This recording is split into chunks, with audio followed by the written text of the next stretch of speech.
Você já viu uma criança deprimida? Será que é possível uma criança ter depressão? Se você quer saber como um adulto pode perceber, identificar e ajudar uma criança com depressão, fique conosco até o final desse vídeo.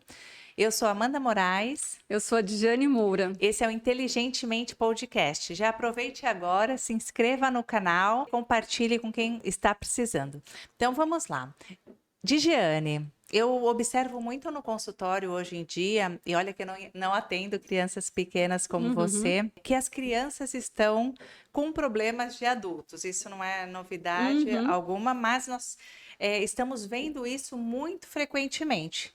Por isso, hoje, eu acredito que você trouxe esse tema. Fala um pouquinho pra gente, por favor, da depressão infantil. É possível? Como que isso acontece com as crianças? Legal, Amanda.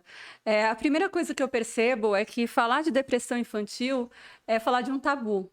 As pessoas, de modo geral, elas não entendem porque as crianças podem ter depressão, principalmente quando essa criança é uma criança que tem uma rede de apoio legal, tem uma base familiar legal. Por que essa criança que não tem aparentemente motivos estar deprimida? Falar sobre depressão, independente de ser sobre depressão infantil ou depressão com adultos, é falar que depressão é uma doença. Portanto, quem tem depressão não tem culpa e nem sempre tem uma causa externa. Pode sim ter causas que são gatilhos, causas que são traumáticas e contribuam para o desenvolvimento da depressão, mas nem sempre elas vão existir. Então, o objetivo, exatamente como você falou, desse podcast é trazer essa informação, quebrar esse paradigma. Criança é um ser humano e ela pode sim ter depressão. Interessante. Então, você acredita que mesmo com um acesso à informação que as pessoas têm hoje em dia, existem pessoas que interpretam a depressão como mimimi, sem essa sensibilidade, saber que é uma doença? Sim, muito. Como eu trabalho com crianças e adolescentes, eu sempre trabalho com a família. E quando eu vou conversar com a família, as famílias muitas vezes me falam, Jane, mas ela não tem motivo para estar assim. Poxa, mas a gente conversa tanto com ela é tão feliz, ela é tão sociável. Porque a gente vai conversar um pouco sobre os sintomas e a gente vai perceber que na infância, assim como na adolescência, nem sempre os sintomas são similares com a depressão de adultos. Recentemente eu tive conversando com uma pessoa e ela falou para mim, ela teve 2 episódios de depressão antes da fase adulta, hoje ela é adulta, na adolescência e na infância. Na infância ela calcula que tinha cerca de 8 anos, a idade da minha filha. E ela fala para mim, Jane, eu era extremamente chorosa, eu estava nas festas com as outras crianças, eu parava de correr e brincar para ir chorar ou para ficar perto de um adulto de confiança, pedia para ir embora, para ir para a escola era sempre um sofrimento. Chorava muito, não conseguia ficar na escola e assim ninguém conseguia me acalmar. Eu queria ficar com a minha mãe. Medos, né? Ela falou, eu sempre tinha medo de alguma coisa terrível acontecer, medo de alguma coisa terrível acontecer com meus pais e eu não estar perto.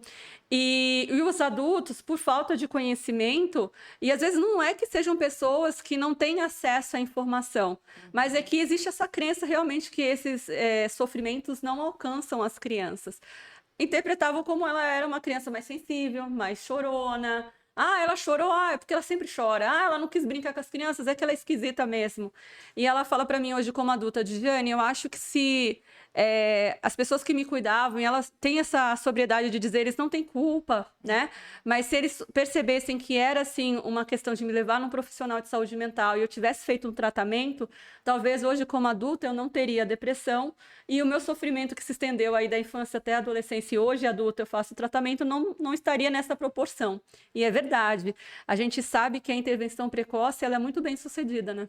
Então, saber que uma criança tem esses sintomas e a gente poder fazer algo para que isso não se perpetue ou que não se prolongue pela vida toda é muito importante, né? Ter esse conhecimento e fazer alguma coisa. E você falou que os sintomas da depressão infantil podem ser um pouco diferentes dos sintomas nos adultos? Sim, sim. Porque assim, o que acontece? O universo da criança, ele não é o nosso universo. A criança, ele é um ser humano, mas ela tem as peculiaridades dela, né? Então, queixas de dores recorrentes. Ai, dói a barriga, dói a cabeça, quer ficar deitadinho. Então, assim, nós adultos, quando estamos tristes, nós queremos ficar deitados, a gente identifica, eu tô triste hoje, mais amuado, vou ficar deitado. A criança, ela não sabe justificar porque ela quer ficar deitada, porque fica deitado quem está com dor. Então, ela fala, tô com dor de barriga, eu tô com dor de garganta, tô com dor de cabeça, porque ela não sabe identificar, isso é angústia, isso é tristeza. Porque o repertório emocional da criança ainda não é completo. É muito complexo ter esse conhecimento das emoções, e a criança não tem. Então, ela começa a identificar como dor, como dor física. Ela começa a ficar impaciente. A pessoa com depressão, a gente sabe que ela é mais irritadiça. E a criança mais irritadiça faz o quê? Mais malcriações. Então, tu vê que aquela criança, ela tá muito irritada, ela tudo responde, ela tudo, né, sempre na reação, muito reativa. Você fala uma coisa, ela responde B, C, D. Então, o desinteresse por brincadeiras e esportes. Então, sempre gostou muito, sempre quis estar em grupo, agora ela não quer mais. Pesadelos constantes, mudança em relação ao rendimento escolar, ou às vezes o que acontece? Ela tem um desânimo em relação a estudar, a se dedicar, a organizar o material, a se preparar. Um dia vai, esquece não sei o quê, aí vai no outro, esqueceu a apostila, esqueceu o estojo. Sempre ela está se sabotando para que ela não produza, para que ela fique ali quietinha. Choro recorrente, falta de conexão com os pares. Uma criança saudável emocionalmente, ela tem essa necessidade e ela busca essa conexão com os amigos.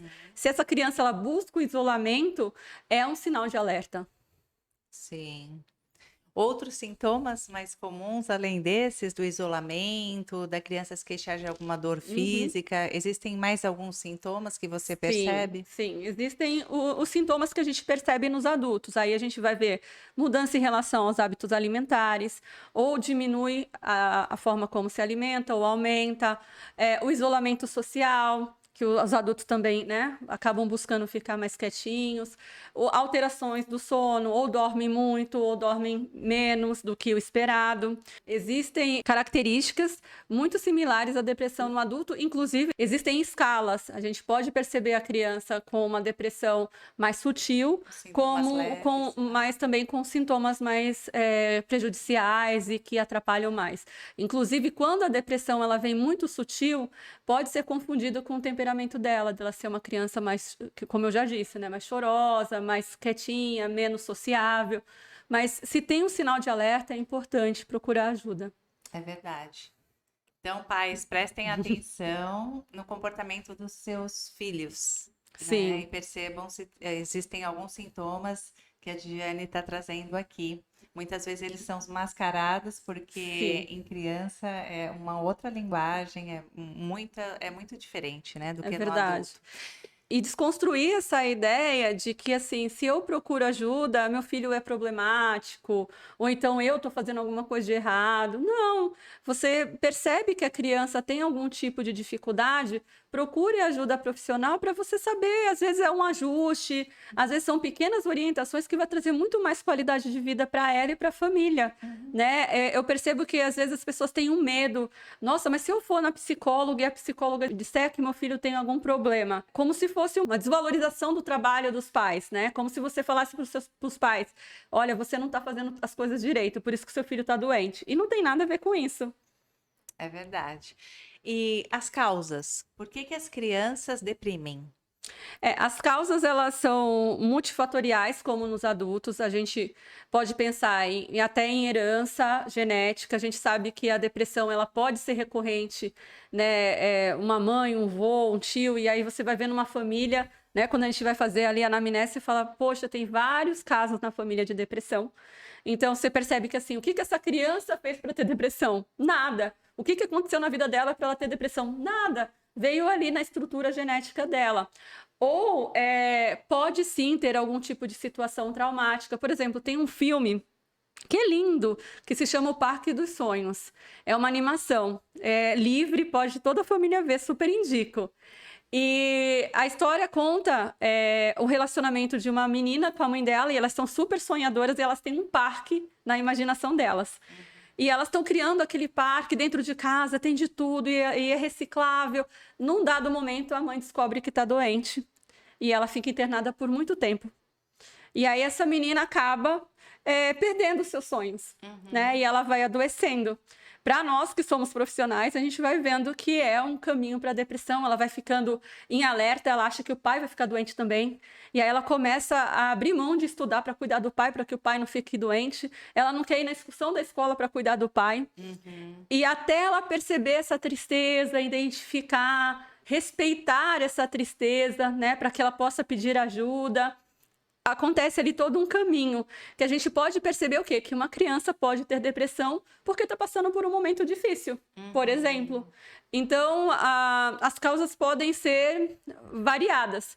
Quando você procura ajuda profissional, é importante procurar essa ajuda profissional, porque o profissional também vai te ajudar a identificar.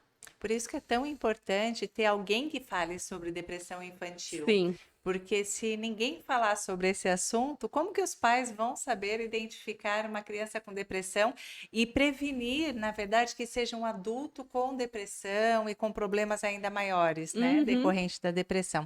Então, é interessante, assim, isso tudo que você está falando. E como que é feito o diagnóstico? Como que você avalia na prática clínica, se uma criança está com depressão, quais são os indícios que ela apresenta no consultório? O primeiro passo, a gente conta com os pais, né? Seria muito bom, e eu acho que todo psicólogo tem essa angústia de trazer a informação para as pessoas, para que as pessoas possam buscar ajuda. Sim. Então, a gente conta com os pais, os cuidadores, para identificarem esses sinais e buscarem ajuda profissional. Quando chega no consultório, fazemos uma entrevista com os pais, com os cuidadores. Ali a gente já tem as primeiras informações e começa um acompanhamento através do crivo teórico de cada profissional. E a gente vai percebendo, através da dinâmica, através da terapia lúdica, né, como que é o comportamento daquela criança. A partir do momento que a gente faz o diagnóstico, a gente começa com a orientação com os pais e com a criança. E, às vezes, dependendo da proporção do prejuízo, encaminha também para acompanhamento psiquiátrico. Temos uma pergunta aqui nos bastidores, perguntando sobre os filhos. Por exemplo, se a mãe tem depressão ou o pai, e a mãe passa um período onde ela está deitada frequentemente no quarto, isolada, com depressão, e a criança vai percebendo aquele comportamento, e seja por imitação ou porque ela realmente está sentindo alguma coisa, também começa a ter um comportamento assim. Como que os filhos, os filhos, eles podem ter depressão porque os pais têm, não pelo fato da genética só, mas na prática porque eles observam alguém em casa com depressão? Pode sim. Esse exemplo que vocês trouxeram, ele é bem complexo, mas é bem comum. Se a gente parar para pensar que os nossos filhos, eles copiam padrões através de um monte de situações, a partir da parte neurológica, a partir da admiração, a partir do inconsciente. As crianças estão o tempo todo observando os adultos de forma consciente e inconsciente e absorvendo. Isso pode virar um sentimento, pode projetar emoções. E se essas emoções e sentimentos se tornam uma rotina, e se elas forem desagradáveis, podem adoecer uma criança. Né? Da mesma forma que ao contrário, se a gente usasse o exemplo assim, se essa criança ela convive com um adulto que ele é super bem disposto, alegre, sempre vê o lado bom das coisas, essa criança ela pode ter uma maior tendência a ser assim? Sim, porque ela está ali dentro daquele sistema. Essa criança pode ser diferente do sistema dela? Ela pode ter pais alegres, otimistas, saudáveis emocionalmente e ter depressão? Pode. Então, assim, a gente pode pensar nesse exemplo que vocês trouxeram com uma possibilidade do que eu falei que é um multifator. Então, sim, você está num ambiente imerso em tristeza e você está aprendendo a lidar com o mundo, talvez você acabe copiando e aquilo vire também o teu padrão. Até a própria fala, né, da pessoa em depressão, de culpa, remetendo-se ao passado. A criança, ela pode, sim, ter esse mesmo discurso, né, que vê a mãe, o pai falando, né? Então, assim, é muito importante o cuidado, né? O cuidado e o tratamento também. Muitas pessoas com E a diagnóstico. disposição da família de também ser tratada, né? Quando as crianças, as famílias chegam no consultório, eu sempre falo, você também está disposto a se cuidar? Porque se seu filho ele não tiver nada orgânico, né, no sentido de é uma questão genética, uma questão hormonal, uma questão neurológica, provavelmente é uma questão comportamental que está sendo influenciada pelo meio. O quanto você está disposto a trabalhar para que o seu filho fique bem, né? Muitas vezes os pais querem que os filhos não sejam mais depressivos ou ansiosos, ou não fiquem dentro do quarto, que brinquem mais, que saiam da tela, mas esses pais não estão dispostos a pagar esse preço, porque estão nesse padrão há muito tempo. Então, quando a família vem procurar ajuda para a criança e para o adolescente, ela tem que estar disposta também a se cuidar. Sim, perfeito. E como prevenir? Como prevenir que uma criança desenvolva sintomas de depressão e até tenha um diagnóstico de depressão maior? Tempo de qualidade em família, brincadeiras ao ar livre. Nós aqui de Santos temos o benefício da praia, né? Então tem areia para as crianças correrem, construir coisas, tem o mar, tem os parques, a linguagem respeitosa dentro, né, da família, isso é muito importante. Um olhar muito positivo para a criança. Então, a criança ela chora bastante, ela é mais irritadiça, evita colocar rótulos, perceba se existe alguma coisa que está sendo gatilho para esses comportamentos. Evite essa postura de naturalizar o sofrimento da criança. Né? A gente tem aquela coisa assim, criança bateu o joelho, não doeu não. Nós queremos decidir o que a criança está sentindo. Se a criança está sentindo tristeza, vamos buscar identificar por que ela está sentindo tristeza. Propiciar brincadeira com amigos. Eu sei que dá trabalho, né? Você chama outras crianças para brincar, para fazer um passeio. Mais crianças para cuidar, mais crianças para você prover uma comida. Mas, assim, é muito importante para a criança porque a saúde emocional da criança está muito ligada com o social. Eu estava assistindo uma aula da pós esses dias, eu achei muito interessante um professor da Bélgica falando que os estudos mostram que, assim, o maior benefício para a criança e para o adolescente da escola é a parte social. Poderia haver outras formas da criança e do adolescente aprender. Mas a escola ela traz essa questão dos relacionamentos, de autoridades que não são os pais, né? De amigos que não vêm da mesma família, não são primos, são outras realidades. E tudo isso traz uma riqueza emocional. Então, promover esses encontros é muito importante, além da tela, né? Porque hoje as crianças fazem call, ligam, jogam juntas. Não, no real, sai do virtual e vem para o real. Isso é muito importante. Esportes. E tempo livre, a criança precisa ficar no ócio. É uma outra coisa que as pessoas me perguntam muito. Mas fica no tédio. As crianças falam para mim, né? Didiane, eu tô entediada. Eu falo, então você vê o que você vai fazer com o seu tédio. Se você vai descansar, se você vai brincar. Se você que vai me dizer o que você vai fazer com o tédio. Não posso resolver o seu problema. E nós, pais, ficamos angustiados, né? A criança fica ali rodando, às vezes abre a geladeira. E a gente precisa ir direcionando. Poxa, você tem um quarto, você quer passear, se você tem um tempo, né? Vamos pegar a bicicleta. Quer que eu ligue para alguém, né, no final de semana para vir brincar aqui? A gente vai direcionando. Daqui a pouco a gente vai na casa do vovô. Tudo isso traz uma proteção para o psiquismo da criança. Muitas vezes as pessoas pensam assim, por que os adolescentes estão tão inacessíveis? Por que a gente não consegue mais se conectar com os adolescentes? Porque faltou essa base. Então você pensa assim, como que você vai conquistar o coração de alguém que você não valorizava suas dores, que você achava que tudo era coisa de criança, que tudo era besteira, que tudo era drama? Principalmente quando você pensa num adolescente que tem diagnóstico, você vai falar, né? Os adolescentes, eles chegam muito feridos, porque eles falam, não, quando eu tinha 10 anos, quando eu tinha 9 anos, eu falava que eu tinha dificuldade com os amigos, eu falava que eu não queria ir para a escola, e meu pai, minha mãe dizia que era frescura. E eu entendo que é a maior das boas intenções, ninguém fala para magoar, mas a gente precisa mudar esse olhar em relação aos sentimentos e às emoções das crianças. Uhum. E em relação a considerações finais, você tem algumas considerações finais para fazer? Tenho sim. Que é necessário nós olharmos para as crianças de uma forma mais gentil. Nós temos muito medo que a relação gentil com a criança faça com que a criança seja uma criança indisciplinada, desrespeitosa.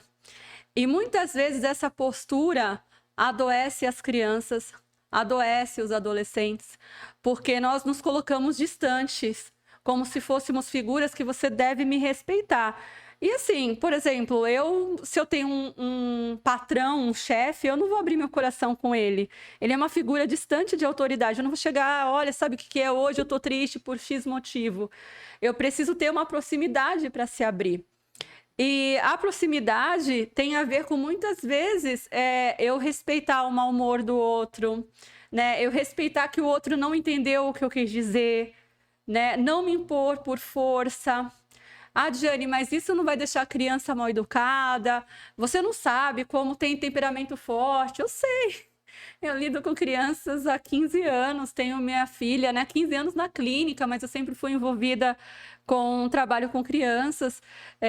Então, eu sei que existem crianças que têm um temperamento mais forte, a gente precisa ser firme, mas tem como ser firme sem perder o respeito, a gentileza, o olhar, né, para ela ali. O que você está sentindo, o que você está pensando, sem passar a mão na cabeça para uma atitude que não é correta. Observar com olhos atentos. Então, assim, a criança, ela precisa ser notada.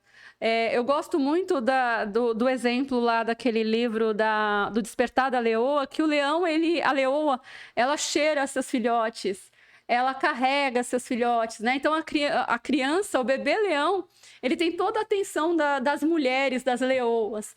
E a gente precisa ter essa relação com a criança. Olhar o material, olhar o que ela coloca no caderno. Poxa, sempre teve a letra com capricho, agora está fazendo de qualquer jeito, apaga, reapaga, né? Cospe na borracha, vai lá. Por que está mudando esse comportamento? Tudo isso são sinais. A criança está comunicando, a criança é muito não verbal. A gente pensa assim que a criança o tempo todo ela vai comunicar o que sente, o que pensa. Não, a criança ela comunica de várias formas, principalmente através do comportamento dela. Então, assim, em resumo, é não subestimar as emoções e os sentimentos das crianças. Isso é fundamental para que a gente tenha uma ação preventiva em relação à saúde mental delas. Perfeito, muito bem. Agora eu quero te fazer um pedido. No próximo episódio que você for falar, você poderia trazer um pouquinho uma sugestão, né, sobre os adolescentes. Vamos fazer, então. Né? Sobre como que está o comportamento dos adolescentes hoje em dia. Você trouxe um pouquinho agora na sua fala em relação aos adolescentes. Sim. E eu acho que também precisa ser falado, além das crianças, sobre o que os adolescentes estão enfrentando, como que está sendo para eles, nesse momento, viver essa vida, né, tumultuada que nós temos hoje em dia. Legal, combinado, então. Esse é o Inteligentemente Podcast. Não esqueça de se inscrever no canal, de curtir, colocar lá os seus comentários e também enviar para que as pessoas possam também se beneficiar com esse conteúdo. Fiquem com Deus e até a próxima. Tchau, tchau, até. Tchau, tchau.